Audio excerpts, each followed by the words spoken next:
Kääriä on tehnyt musta diss-trackin. Onko se julkaistu? On.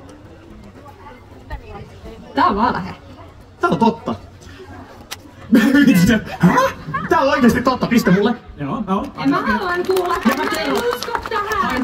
Juttu menee näin. Tää on siis julkaistu Kääriän Instagram Storiesissa aikanaan. Hän teki sen Espanjassa. Ja mä vähän joudun nyt alustaa tätä, koska tää on niinku, koska tää on julkaistu, mä en tiedä löytyykö sitä. Kun ei sitä ole laitettu mihinkään niinku videoksi, vaan se oli storiesiin tehnyt se. Mutta meillä oli siis ennen kaikkia Euroviisoja ja muita, niin siis Jere tuli aina aukomaan päätä mun Instagram-kommentteihin.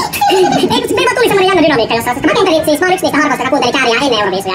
Ja siksi mä lähdin sinne niinku mukaan, kun mä olin silleen, että itse mä toivon, että sillä menee hyvin. Ja mä olisin halunnut sen keikoilla ja kaikkea, ja mä seurasin tosi tiivisti sen tekemistä.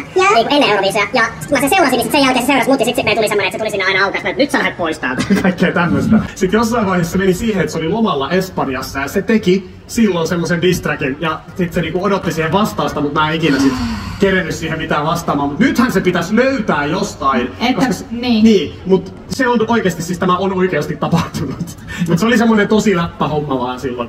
Ja meillä menee nyt huonosti tästä, kumpikaan ei saa pisteitä. Ei, mutta tää on hauskaa, että yleisökin, että tää on helppo, mutta tää on oikeesti tapahtunut.